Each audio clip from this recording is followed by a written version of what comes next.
Sam बहादुर का नाम तो आपने सुना ही होगा। जनरल मानेकशॉ, देश के पहले फील्ड मार्शल। जब भी प्रतियोगी परीक्षाओं में परीक्षार्थियों ने परीक्षाएं दी है नौकरी के लिए, सरकारी नौकरी के लिए, तो जनरल नॉलेज के विषय में एक सवाल जरूर आता रहा है कि देश के पहले फील्ड मार्शल कौन थे। हमने भी दी है, मेरे सामने भी यह सवाल आया है और उसका जवाब होता था जनरल मानेकशॉ, देश के पहले फील्ड मार्शल। अब मैं देहरादून में सैम बहादुर की बात क्यों कर रहा हूं और आज ये ऐसा क्या अवसर है कि आज इनकी बातें करनी पड़ रही है, उसका एक अवसर ये है कि मेघना गुलजार की एक बहुत बड़ी मूवी जिसकी बहुत दिनों से प्रतीक्षा हो रही थी, आज वो रिलीज हो गई है सैम बहादुर के नाम से। और वो कहानी, उसकी जो पृष्ठभूमि कहानी है 1971 का वो युद्ध है जब उन्होंने पाकिस्तान के 2 टुकड़े कर दिए थे और वो सेना के अध्यक्ष थे। ये एकमात्र निशानी, जहां मैं खड़ा हूं ये एक जूनियर हाई स्कूल है और ये इस पत्थर को आप देख सकते हैं कि foundation stone led by lieutenant general Manekshaw, और ये गोरखा ट्रेनिंग सेंटर था ईस्टर्न कमांड का, और 11 अक्टूबर 1966 इस जूनियर हाई स्कूल की नींव जनरल मानेकशॉ ने रखी। इसलिए कि यहां गोरखा ट्रेनिंग सेंटर था, उनके बच्चों को पढ़ाने के लिए इस स्कूल को स्थापित किया गया। उस समय 2 पारी में ये, यहां पर इतने बच्चे थे कि 2 पारी में स्कूल चलता था। और आज इस स्कूल की जर्जर हालत देखिए कि बच्चों के अभाव में, छात्रों के अभाव में किस तरह से ये स्कूल बिल्कुल बंद होने के कगार पर है। जनरल मानेकशॉ को पूरा देश नहीं, पूरी दुनिया जानती है और उनके वीरता के किस्से किसने नहीं सुने होंगे। जनरल मानेकशॉ अपने आप में एक इतिहास है, एक हिस्ट्री है जिसको लोग पढ़ते हैं, जिसमें अनुसंधान करते हैं, और ये अनुसंधान कोई काफी आसान काम नहीं है। ये एक प्रेरणा देता है, आगे बढ़ने की प्रेरणा देता है। और एक और मैं देखता हूं, देखिए छात्रों के अभाव में ये स्कूल, जो कक्षा के जो कक्ष थे वो सब बंद कर दिए गए हैं क्योंकि छात्र नहीं है। जो क्लासरूम हैं उनके अंदर देखिए कितने बड़े कमरे हैं, जहां कभी 1500 बच्चे पढ़ते होंगे 2 पारियों में, वहां पर इस तरह की सिचुएशन बन गई है कि यहां अंदर कबाड़ भरा हुआ। ये पूरा बरांडा आप देख सकते हैं कि किस तरह से कितना लंबा है, कितना ह्यूज ये बरांडा है। यहां पर कभी बहुत चहल पहल होती थी, 2-2 पारियों में ये स्कूल चलता था, लेकिन अब ये स्कूल बंद होने के कगार पर है। यानी जिस सैम बहादुर की पूरी दुनिया में चर्चा हो रही है, वो सैम बहादुर, उनकी देहरादून की एकमात्र निशानी मिटने के कगार पर है। अभी शिक्षा विभाग ने इस स्कूल को बंद करने का प्रस्ताव शासन को इसलिए भेजा है क्योंकि छात्रों की इसमें पर्याप्त संख्या नहीं है। यहां पर एक प्रधानाचार्य हैं और 2 सहायक अध्यापक हैं, और ये स्कूल एडेड स्कूल है। और इसका जो प्रबंधन है, जीटीसी का जो मुख्यालय है शिलांग, वो यानी गोरखा ट्रेनिंग सेंटर, वो इस स्कूल का प्रबंधन करता है। लेकिन इस यहाँ के शिक्षकों की जो सैलरी है वो सरकार से आती है। जिस तरह से एक अनुदानित स्कूल होते हैं, तो वो अनुदानित स्कूल ये है। तो ये एक बड़ी बात है कि सैम बहादुर के नाम पर एकमात्र निशानी जो देहरादून में है, और ये पूरा कैंट का एरिया है, चारों तरफ आर्मी है, और ये स्कूल आखिर ये एकमात्र निशानी किस तरह से क्यों मिटने जा रही है, इसका कारण केवल छात्र हैं।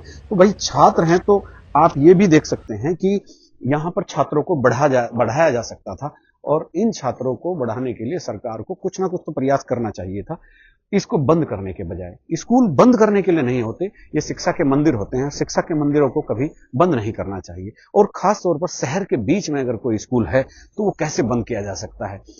मेरे सामने मैं एक बार आपको दिखाता हूं, ये मुख्यमंत्री आवास है। ये सामने जो बड़ी सी किले जैसी दीवार दिख रही है, ये मुख्यमंत्री आवास है।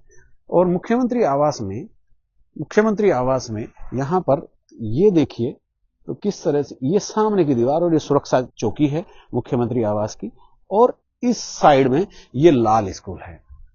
आप देखिए कि जैसे 1966 में ये इस स्कूल की स्थापना की, तो 1966 में स्थापना करने के बाद फिर ये हुआ कि स्कूलों का व्यवसायीकरण शुरू हो गया, प्राइवेट स्कूलों की होड़ लग गई, प्राइवेट स्कूल बहुत खुलने लगे, और यहां पर बच्चे कम हो गए। फिर सरकार की नीति ठीक नहीं थी। इस स्कूल के ठीक पीछे एक केवी है, केंद्रीय विद्यालय।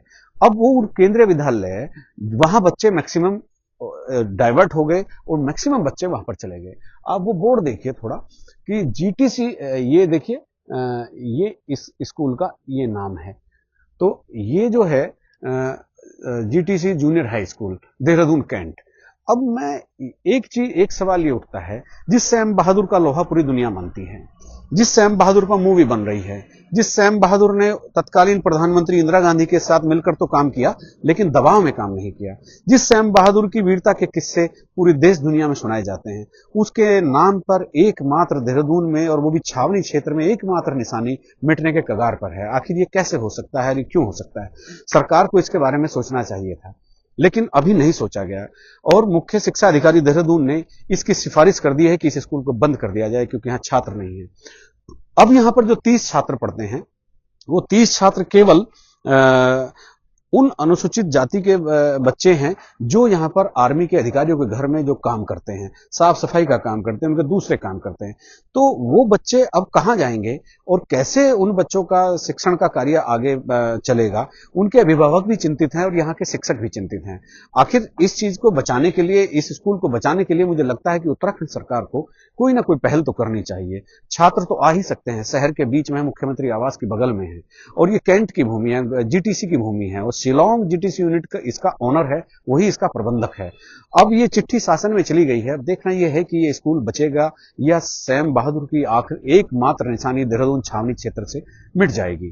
फिर भी गौर करना चाहिए और करना भी चाहिए, और सरकार को इसका संज्ञान भी लेना चाहिए, इसलिए भी क्योंकि एक शिक्षण संस्थान है, और उससे भी महत्वपूर्ण शिक्षण संस्थान तो यहां बहुत होंगे देहरादून शहर में, लेकिन इसलिए भी कि सैम बहादुर, जनरल मानेकशॉ, देश के पहले फील्ड मार्शल, उनकी देहरादून में ये एकमात्र निशानी है। इसलिए इसको बचाना का फर्ज सरकार का तो बनता ही है, हम सबका भी बनता है कि हम इसके लिए मुहिम चलाएं। ये स्कूल तो सैम बहादुर की निशानी है ही, जिसको हम बचाने की बात कर रहे हैं, लेकिन सैम बहादुर का उत्तराखंड से क्या और रिश्ता रहा है, ये भी मैं आपको जानकारी देता हूं। सैम बहादुर की जो प्रारंभिक शिक्षा हुई है वो नैनीताल के मशहूर शेरवुड स्कूल से हुई है।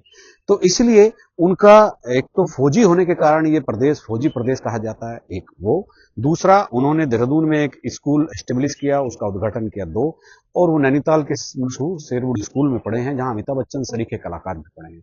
तो वो उनकी पूरी प्रारंभिक शिक्षा नैनीताल के शेरवुड स्कूल में हुई।